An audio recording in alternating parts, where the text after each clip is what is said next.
Welcome to the Love Lab podcast, a safe place to get real about sex. Whether you're a man, woman, single, or couple, this is the show for you. Because, well, sex matters. We are your hosts, Kevin Anthony and Céline Remy. All right, welcome back to the Love Lab podcast. This is episode 54, and it is titled Orgasms Unleashed with Eyal from IntimatePower.com. I'm kind of excited about this one because, you know, in the work that we do, you know, we talk to a lot of experts in the industry. We read a lot of books. We do a lot of research. And honestly, it's pretty rare that we come across somebody who we feel is on the same page as we are. A lot of the stuff we read, we're kind of like, yeah, okay, he's got some good points here. She's got some good points there. But I often feel like they're missing something. And, you know, when we were going through the book, you know, you would get all excited, like, oh, I got to share this with you. And you would explain it to me. And I'd be like, yeah, that's totally right on. So I think this is going to be a great interview. Yes. And I was so excited. So I got the book and I was like, okay, this is going to be a great resource. And I could not stop reading it. I read it cover to cover and I highlighted a lot. And I was just like, I need to have Eyal on the show. So we made it happen. It's all magical. And if you've never heard of Eyal, let me just give you his bio. Eyal is a tantric life coach, author, and speaker, recognized as an international authority on sexuality and female orgasm. He helps holistic entrepreneurs to unleash their full potential in love, life, and biz. Eyal's best-selling book, Orgasm Unleashed, Your Guide to Pleasure, Healing, and Power, was endorsed by leading female sexual educators and described by them as the best female orgasm book I've ever read and my pleasure Bible. And I can say that's true. I was like, this book is awesome, and it's all the information that you need. So we're so excited to have Eyal here on the show. Welcome, Eyal. Hey guys, thank you for having me. All right, so let's just jump right in with the questions. And, you know, I kind of alluded to this in the intro, which is that a lot of times I think that a lot of authors in this subject are kind of missing some important pieces. And what I was really curious about is, you know, how you got to where you're at with your understanding and knowledge of sexuality. How did you come to be where you are now?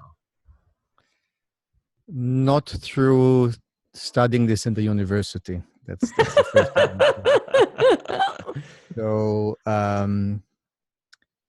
So nearly everything I teach, not everything, you know, I aspire to be everything, but nearly everything I teach is some things that I experience with others or experience with myself, you know. So I was always interested in helping women and healing women, and I was reading books, but then I discovered this tantra workshop and tantric studies, and I made love a lot. And it wasn't just a numbers game, but I was really interested to connect with, to understand, to pleasure, to heal, and to make love, you know, to have sacred lovemaking with these women. And I was sharing healing with them. And then after a few years of doing this, women it's a lot of practice. Yeah. And I'm saying this because, you know, some people do a weekend workshop and think that they're healers. You know? So, after years of doing this, women started telling me you should offer this as a paid service to others. And obviously I was like, oh, I'm not good enough. I'm not this, I'm not that. And then somebody told me, you're already doing this, so just acknowledge it and do it. And then I started offering sessions and then workshops and published a book and so on. So actually I come to this as a lover, first of all, which is why my work is very much loved by lovers, and also as a very integrated practice as a sexual healer, whatever the word is, sexual coach. So yeah, this is how I got to this, and I'm still learning.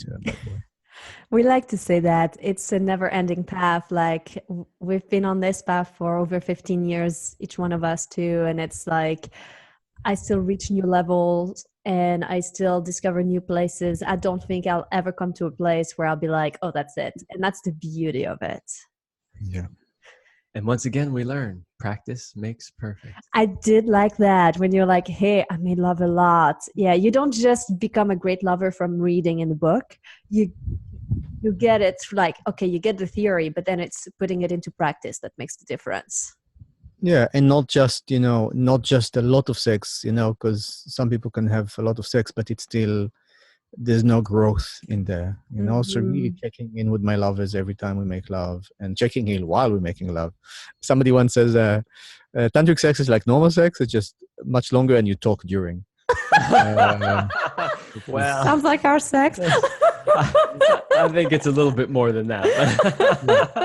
But this is actually a great segue into the next question I had, which was, we have conversations with people, whether they're friends of ours or clients of ours, about tantric sex and about what it really means to have tantric sex or to make love in that sort of sacred way. And I can tell you that sometimes when we have these conversations, it looks like the people's heads are going to explode. They can't comprehend what we're even talking about. And so I noticed in your book that you talk about different levels of orgasms. And you also talk about the possibilities that sex can be. And so the question I have for you is, could you explain to our audience what is truly possible through lovemaking? Wow, what a beautiful question. So I use the word tantra a lot, but it means, many things to many people. It's not just sex, but tantric sex specifically literally embraces everything that you can possibly experience in life. So obviously pleasure that you wouldn't imagine, you wouldn't believe that is even possible. You can, both man and woman, be orgasming for hours and having different kinds of orgasms, and not ejaculating and still having amazing orgasms, and having every part of your body have pleasure. I once rubbed one of my clients' teeth and she was orgasming for me, like scratching her teeth. Just show that all of your body is orgasmic. So just on the level of pleasure, of like physical pleasure, it's not just stronger, it's not just longer, it's also like different. And every time is different. Then on the level of love and connection, first of all to yourself, because like really good sex connects you to yourself and connects you to your partner. And and again, love is such a general word that means so many things, but you really start to experience lovemaking as you don't know who is who and where your body starts and their body ends, and literally there's a feeling of union. Then there's a feeling of sacredness, and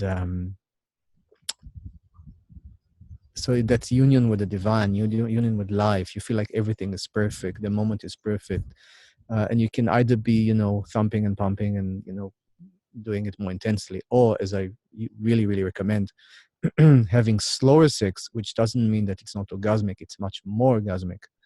And then that orgasm become spiritual union, becomes spiritual realization. And actually one of the practices in Tantra, and traditional tantric sex, is actually going into meditation during orgasm. And when orgasm lasts for hours, that's when it's possible. And kind of like back to like the day-to-day, tantric sex is also something that doesn't end when you leave the bedroom or the kitchen counter. That's right. It's something that stays with you throughout the day, even if you separate and you go to your jobs or whatever. It's like there's a spring in your step.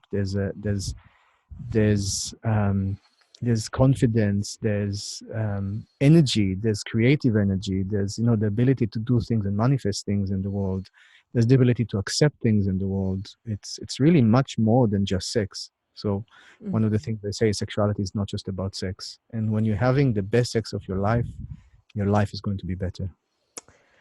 Well put. This is awesome. And we were like, for all our listeners, like both Kevin and I are like nodding heads, like, this is exactly it. Well, from what we knew of Eyal's work before we had him on the show here, I knew that he was going to answer that question in a way that we would be nodding our heads. In other words, that's really why I asked the question, because I think what you just told the audience is so important for people to understand. And we say it all the time, but I really wanted somebody else other than just us to reaffirm that really truly is the experience and that really truly is what's possible. Yeah. So In your book, you talk about letting go of limitations. And so now that we know what's possible, let's kind of see what's in our own way. So we would love to hear more about how important it is to let go of limiting beliefs so that we can achieve our orgasmic potential. Yeah, so I work with the body, I work with energies, and I work with the mind. And the mind, specifically for Western people, um, is a very strong tool, and it can also be a very strong limitation. So if you believe, that as a man you have to ejaculate every single time you have sex, that's a limiting belief, and you're not going to have deep experiences if you're addicted to ejaculation. Most men in the world are addicted to ejaculation. As a woman, if you believe that there's only one kind of orgasm, you're going to have only one kind of orgasm. If you believe that sex is dirty, sex is a sin, if you believe that um, you had some sexual trauma, you might actually have had some sexual trauma, but if you believe that means that you're not orgasmic and you'll never orgasm, that's a limiting belief. If you believe that you are 50 and thus, you're not going to, because you're, I don't know, menopausal or postmenopausal, you're not going to orgasm, that's a limiting belief. And all of those beliefs, by the way, are false. They're not just limiting. So the first thing is to understand that everything is possible. I literally heard from 80-year-old women that they became orgasmic. I heard from women who went through rape or multiple sexual abuses and they became orgasmic. I heard from people who had complete transformations after practicing this. So doesn't matter. And by the way, if you think that you've reached the orgasmic potential, I have some women telling me it's like, oh, I'm multi-orgasmic. I can reach, 7 orgasms in a row. There's no problem. And I'm like, darling, you have no idea what's possible. Okay. That's what I love. Kevin and I think our sex keeps getting better over the years. And I really feel that. And that's like, you know each other's body more, you know yourself more. And then you can dive in deeper. And one of the things that I love about our lovemaking is Kevin has no expectations of how my pleasure should look like. I have no expectations, but I think sometimes it's easier for women to get there. And a lot of guys are like, I must make her calm or like must provide her pleasure. And when that is being removed, so the fact that he shows up in the bedroom and allows me to just be exactly who I am in the moment, and he's not loving the, let's say the super loud vocal woman more than the super quiet, like, oh, I'm going into a meditative space more, than the other. And it really gives me permission to explore all the different facets of my pleasure and my personality and all the different, potential for orgasmic sensations. Beautiful. So I wanted to help our listeners, since we do have both women and men in the audience. I wanted you to tell us more about the difference between a woman's arousal and a man's arousal. So how different is a woman's arousal from a man's arousal? Yeah, great question, and a big source of misunderstandings and yeah. So a man's starting with the man because it's easier. Men's arousal starts from the genitals and move outwards. And by the way, man is also, we can say, the masculine, and sometimes I would be more in the feminine, even though I'm a man. But generally, generalizing, a man's or the masculine arousal starts from his genitals and goes outwards, which means if I'm making out with a woman and a woman touches me all over my body, and she doesn't touch my cock, I'm like, hey, hello, my cock is here.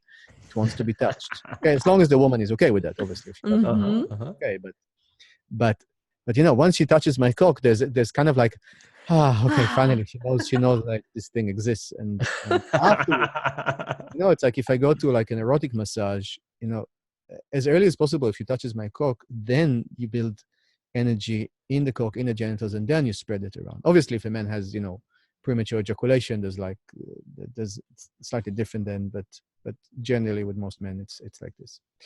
With the woman, it's exactly the opposite. And I ask you, Céline, obviously not with Kevin, but before him, did it ever happen to you that a man kissed you too early, too fast, touched your breasts too early, too fast, fingered you too early, too fast, tried to penetrate you before you're ready? Ever happened to you? Of course. Yeah.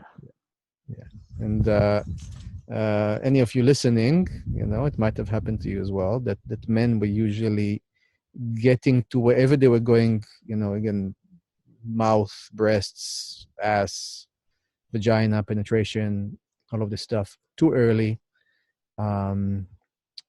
too strong, too fast, and usually it's like changing things all the time. And this is why men touch women as if they were men.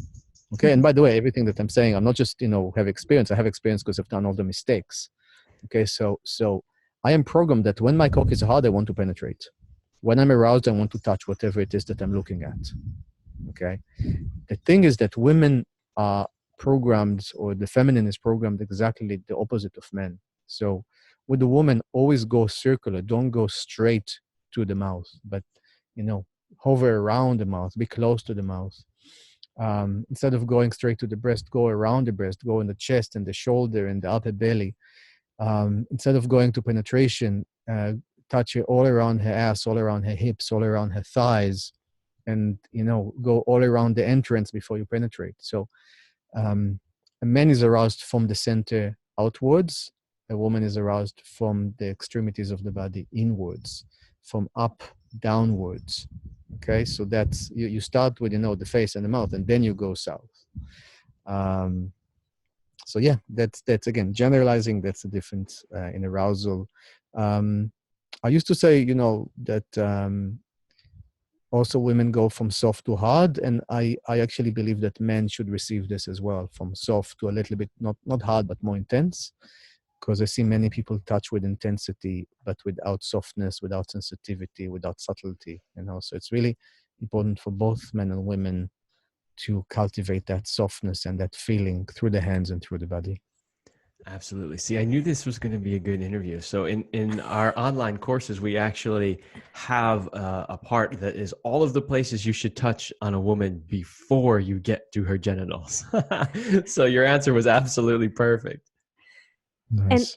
And I love the whole thing about, like imagining like like your hands have eyes to see when you touch, and that your cock is becoming this wand of light or this energy. And it's like you can start to feel through all these different body parts, and it really takes the lovemaking to the next level.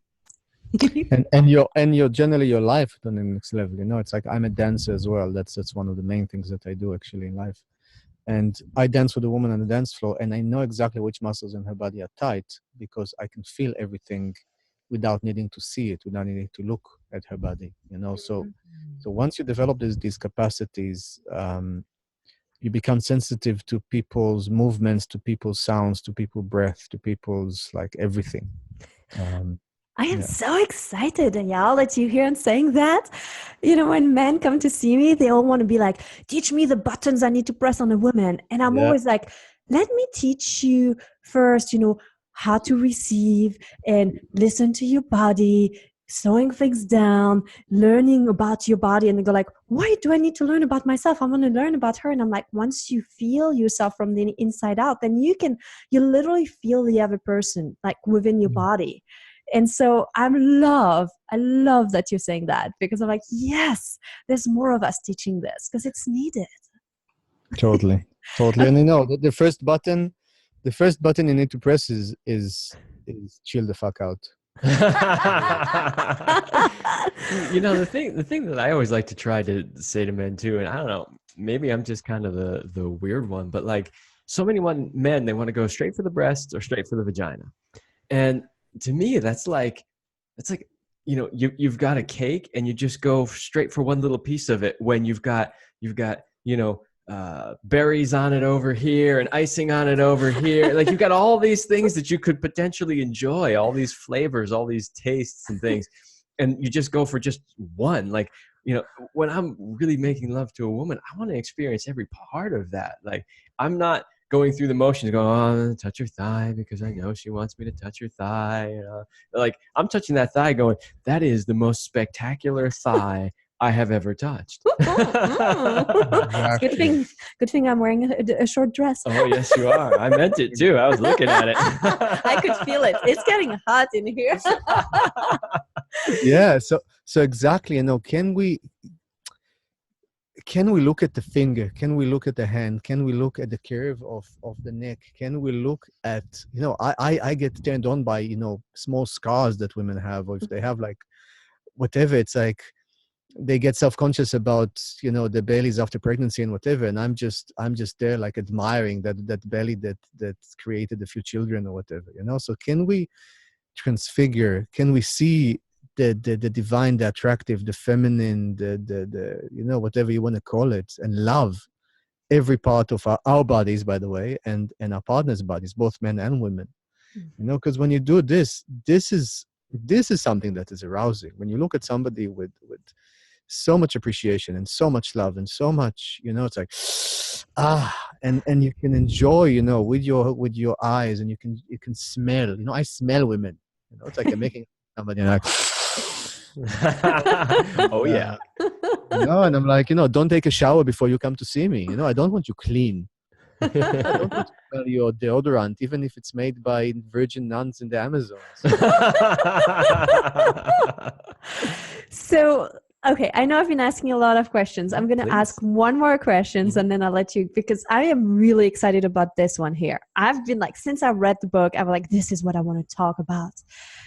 Okay, I have to say you are probably, I think you are the first person that I have read about who really understand truly the female orgasm and the difference between an implosive orgasm versus an explosive orgasm. And so I really want you to tell us more about this implosive orgasm. And I might also share some of my experience, but please share your wisdom with us all. Yeah, I'm I'm kind of like proud and stuff that I'm the only one that you heard about that talk about this thing. And I'm also sad because there's so many people that study sexology and whatever, go to university and medicine and whatever, and nobody knows about this stuff. Nobody talks about this stuff.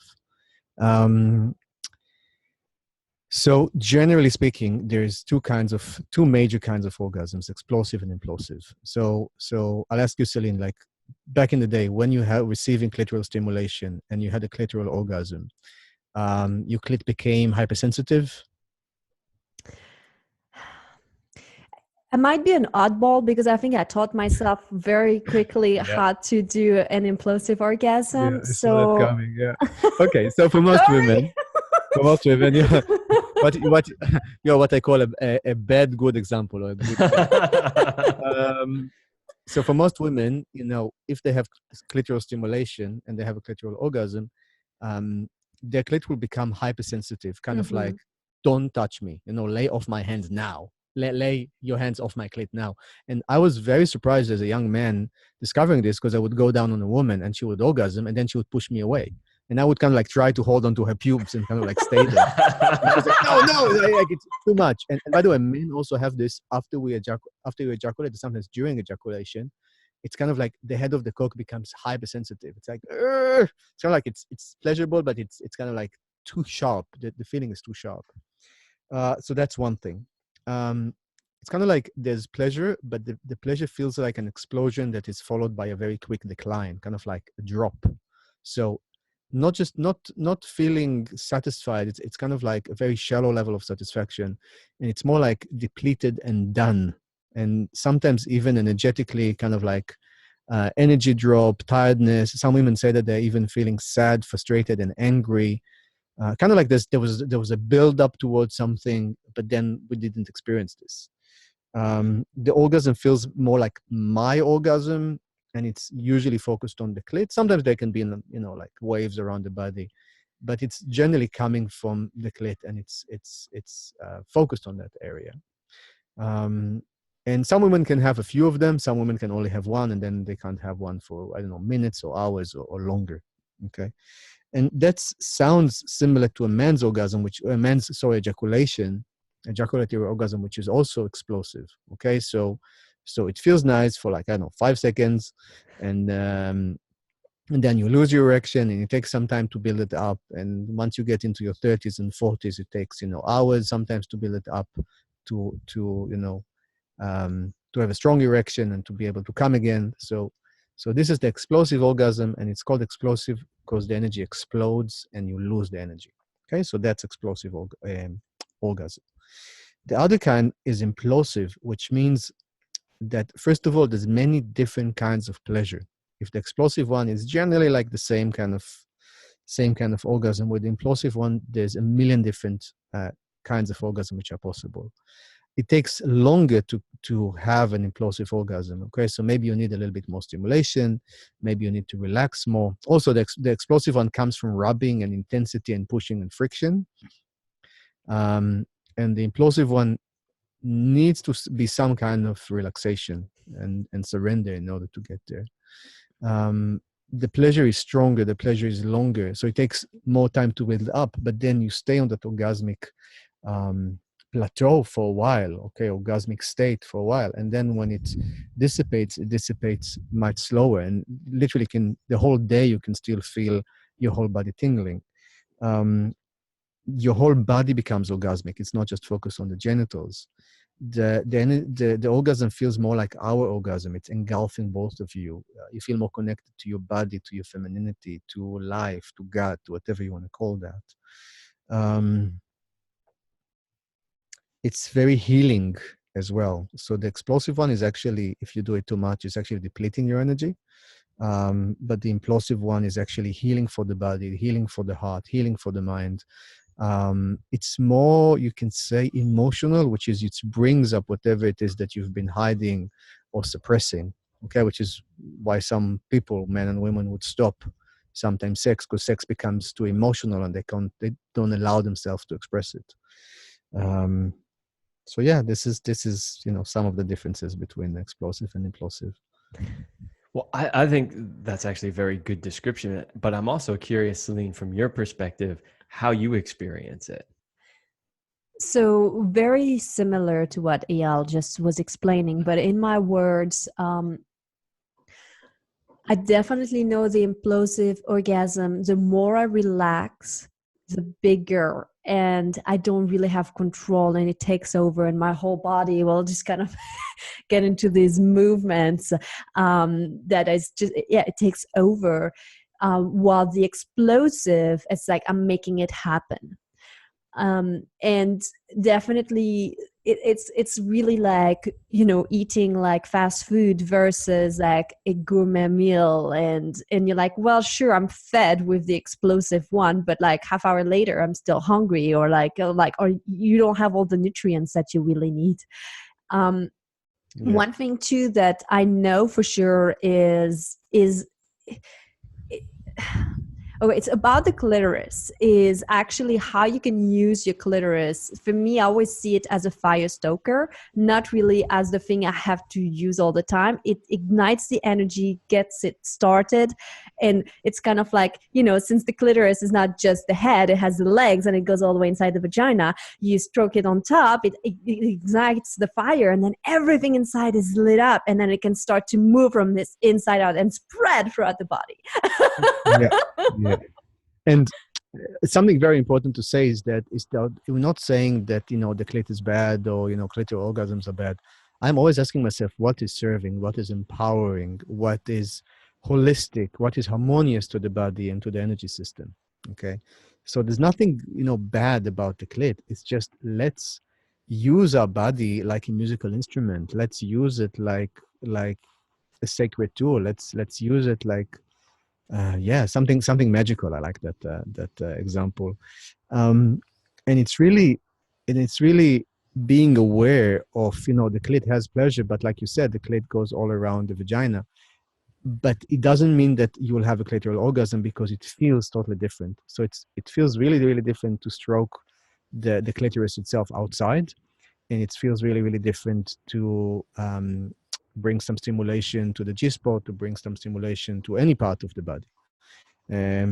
So people bring out an anatomy chart and say, show this diagram. It shows that the clit is all around the vagina. I mean, and that's true, and what you said is true, but also it's a different experience. It feels different. And I would say that if women need to have clitoral stimulation in order to come, there's something to look at, because I talk with women over Skype sometimes, and they orgasm, okay, and they're not rubbing their clit. So orgasm comes Orgasm comes from relaxation. It comes from awareness. It comes from, like you said very beautifully, it doesn't come from pushing, or the very deep orgasms and expansive orgasms don't come from pushing. It comes from relaxing and allowing the energy to move through you, which is always my suggestion for both men and women. It's like, learn. I'm not asking you to be completely passive. I'm saying relax so much that the energy can move your body and that I can move your body. Okay, and it's again the same thing with dancing. And yeah, maybe another interview we can talk more about that. We need like hours. Well, yeah, I love that. And, you know, from my perspective, when we're making love, I can very easily tell the difference between the two. I mean, obviously the explosive, super easy to tell. That's usually when you're screaming. That's when there'll often be ejaculate. Like there's, for guys out there who are listening and thinking, how do I know the difference? You know, the explosive orgasm, like that one, you know, that's pretty. Also, sorry to interrupt you, Kevin. That's also, okay. I feel it in my body. You know, I'm, pretty good with controlling my ejaculation. And still, when a woman is giving herself, or I don't know, we're rubbing each other or whatever, and she has too much clitoral stimulation, I feel it in my cock. I feel that I'm getting too close to the point of no return. And if a woman is having implosive orgasms, it's much actually easier to move the energy because the energy is moving. Yeah, absolutely. And that's the next place I was going, is that, so then the men might be thinking, well, how do I know if she's having an implosive orgasm? And I can actually feel the implosive orgasms as well. In fact, one day we were making love and I just said to her, I said, wow, I just felt like your vagina just opened up like huge and just swallowed me whole. That's kind of like the way I described it. And I felt like everything just expanded and just I sunk into you. And it's like we sort of merged and became one. Yeah, beautiful. And Beautiful. I know, And that's a lovemaking technique. I use the word technique with kind of like, with air quotes, which is, people, Kama Sutra and all of these positions and sex toys and whatever. But if you really allow your body to relax, there's some areas in the vagina doesn't allow you to go through unless you're both relaxed. I know that I try to penetrate, and I move around, a woman's vagina very, very, it's a combination of consciously and intuitively, but there's some places that I feel that she's not letting me through.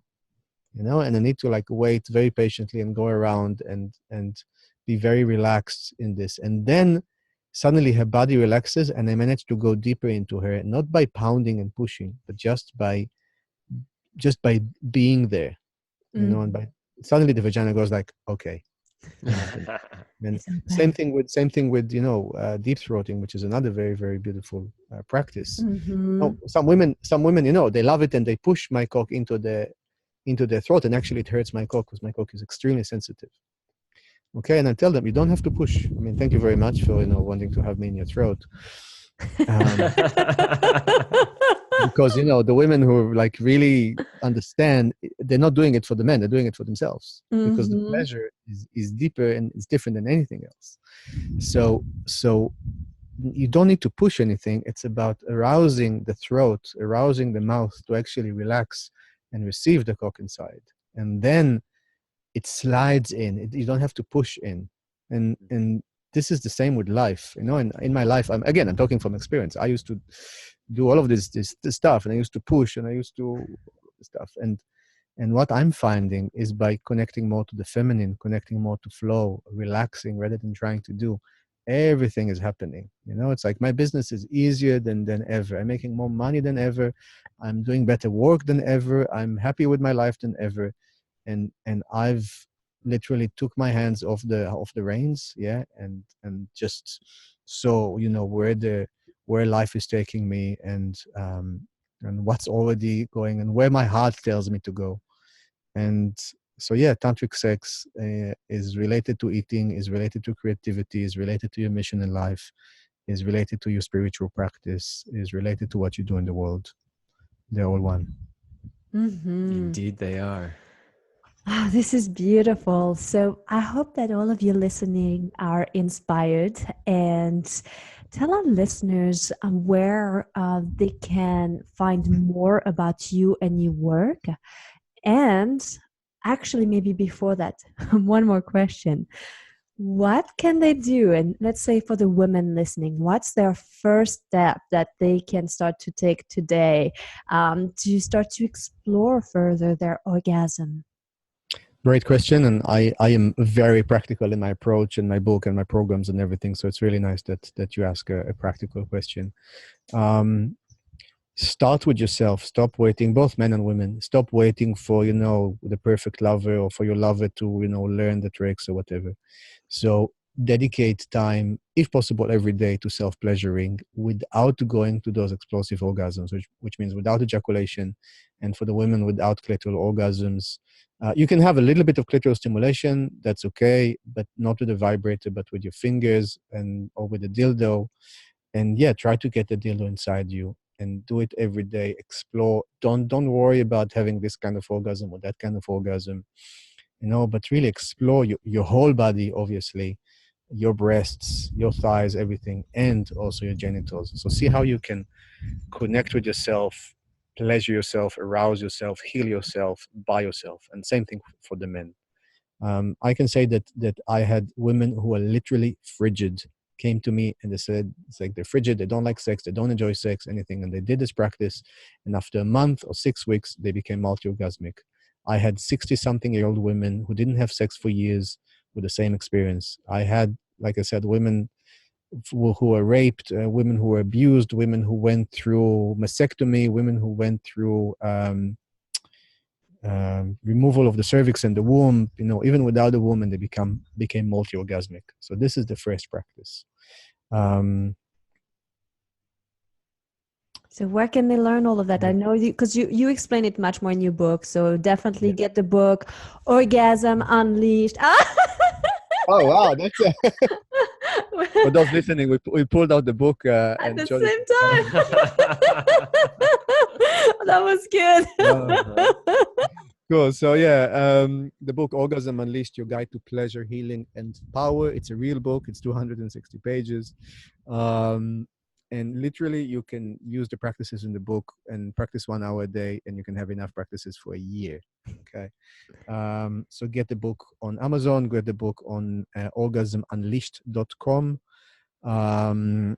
So that's one thing that you can do. There's a program for men and couples and also for women who want to share this with their men. The program is called Awakening Female Pleasure, and I actually show on a woman what I'm doing, how a hug can become orgasmic before unit massage, before all of this stuff.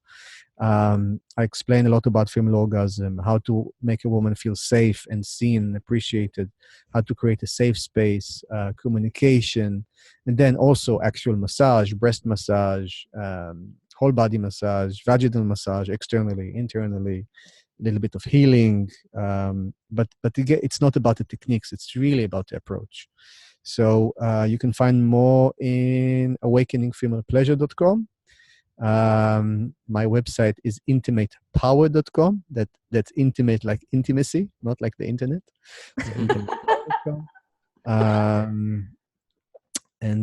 Yeah, there's also an ejaculation control program teaching men how to not just last longer, but use the sexual energy to change their lives.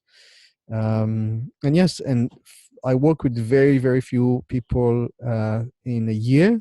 Okay, so people who are already somewhere in life, already have an ability to do the things that I share with them, and are doing something to change the world. I'm very happy to work with these people. So yeah, you can reach out through the website as well. Awesome. And finally, I invite everybody who, like you, has a platform, has an audience, podcast, whatever that is. I'm very happy to share this information. Actually, the majority of my work these days is sharing this through these platforms because I like my work to be really easy, and it's very easy for me to talk. So yeah, I'm very happy to be a guest, and I'm very happy with this interview. Thank you for having me, and yeah, relaying this information to your audience and for the work that you do, guys. Yeah. Thank you, Eyal. Yeah, thank you. It was wonderful having you here today. Well, I mean, we have just barely scratched the surface, and I really wish we had more time, but we are actually over our time. So thank you so much for being That's on the tantric show. sex, you know. It's like Yeah, exactly. Exactly. somebody tells tells a partner, you know, it's like somebody tells her partner, his partner, let's have sex, and she says, but we only have 2 hours. Exactly. All right, Eyal, thank you so much for being on the show. You're very welcome. And we'll see you all next week. Yes. We hope you liked this episode of the Love Lab podcast. If you enjoyed this show, leave a comment and share it with your friends. And if you want more, we have an entire digital library with the best sex tips and relationship advice at CélineRemy.com. That's CELINEREMY.com. So join us in the Sex Vault to continue this adventure. Thanks for listening. And remember, you're amazing.